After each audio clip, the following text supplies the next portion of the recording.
গাজীপুরের চক্রবর্তী এলাকায় অবস্থিত বেক্সিমকো ইন্ডাস্ট্রিয়াল পার্কের প্রায় ১৬টি প্রতিষ্ঠান গত প্রায় ১ মাস ধরে লে অফে রয়েছে। এখানকার প্রায় ৪০,০০০ শ্রমিক আজ সেই কারখানার লে অফ তুলে নেওয়া এবং তাদের বকেয়া যেসব পাওনাদি রয়েছে সেগুলি পরিশোধের মাধ্যমে কারখানাটি খুলে দিয়ে তারা যেন জীবিকা অর্জন করতে পারেন, এই কারখানায় কাজ করে তাদের জীবন ধারণ সহজ করতে পারেন, সেই দাবিতে মানববন্ধনে নেমেছে।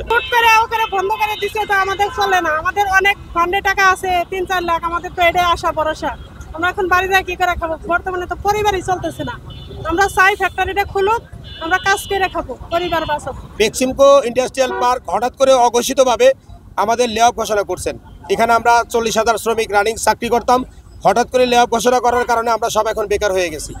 বেকার হয়ে যাওয়ার কারণে আমরা নানান ধরনের সমস্যার ভিতরে, নানান ধরনের দুশ্চিন্তার মধ্যে আছি। এতগুলা শ্রমিক, এতগুলা লোক আমরা একসাথে এখন কোথায় যাব? এমতো অবস্থায় বেক্সিমকোর নাম শুনলে আদার্স ফ্যাক্টরিগুলোতে কেউ চাকরিও দিতে চায় না।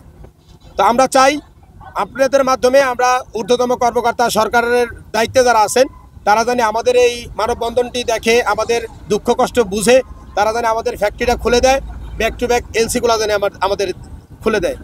এর জন্য আমরা জোরভাবে বিনীতভাবে অনুরোধ করছি। শিয়া বাটার ও ভিটামিন ই সমৃদ্ধ lily glam beauty soap. Lily, always beautiful. Nabinagar Chandra মহাসড়কে চন্দ্রা জিরানি বাজার এলাকা থেকে নবীনগর পর্যন্ত প্রায় ১৫ কিলোমিটার এলাকা জুড়ে তারা এই মানববন্ধন কর্মসূচি পালন করে।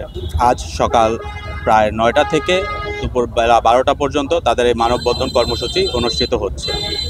মানববন্ধন কর্মসূচি থেকে তারা দাবি তোলেন যে দ্রুত তাদের এই কারখানার লে অফ তুলে দিয়ে তাদেরকে কারখানায় কাজ করার সুযোগ করে দেওয়া হোক, যার মাধ্যমে তারা তাদের জীবিকা অর্জন করতে পারবেন এবং পরিবার পরিজন নিয়ে ভালোভাবে বসবাস করতে পারবেন। মানববন্ধন করতেছি আমাদের ফ্যাক্টরি খোলার জন্য। ব্যক্তির পাপের শাস্তি আমরা জনগণকে কেন নেব? আমরা সাধারণ শ্রমিক, আমরা খেটে খাওয়া মানুষ। আমরা খেটে খাওয়ার জন্যই ফ্যাক্টরিতে আসি বা কাজ করে পয়সা নিয়ে, এই পয়সা নিয়ে আমাদের জীবন জীবিকা বা আমাদের পরিবার পরিজন চলাফেরা করে। তো দেখেন, বেক্সিমকোতে ৪০,০০০ শ্রমিক আছে, ৪০,০০০-এর পেছনে আরও একটা মানুষের পেছনে কমের পক্ষে ৪ থেকে ৫ জন আসে। এটা আপনি যদি ইনটু করেন তাহলে ৫-৪০-এ ২ লাখ। তো ২ লাখ মানুষ বা ৪০,০০০ পরিবার কিন্তু এখন বর্তমানে অসুবিধার মধ্যে আছে। আমরা যে অন্য কোথাও চাকরি বাকরির জন্য যাব, আমরা যে কোনো প্রতিষ্ঠানে, পাশে ইপিজেড আছে, যে কোনো প্রতিষ্ঠানে, ইপিজেড বা ইপিজেডের বাইরে যে কোনো প্রতিষ্ঠানে যখন আমরা চাকরির জন্য যাই, এরা বলে যে না, বেক্সিমকোর কোনো ওয়ার্কার, কোনো শ্রমিক এখানে অ্যালাউ না। অন্য কোনো প্রতিষ্ঠানে বা কোনো ফ্যাক্টরিতে, কোনো কারখানায় কোনোভাবে এরা অ্যালাউ করে না।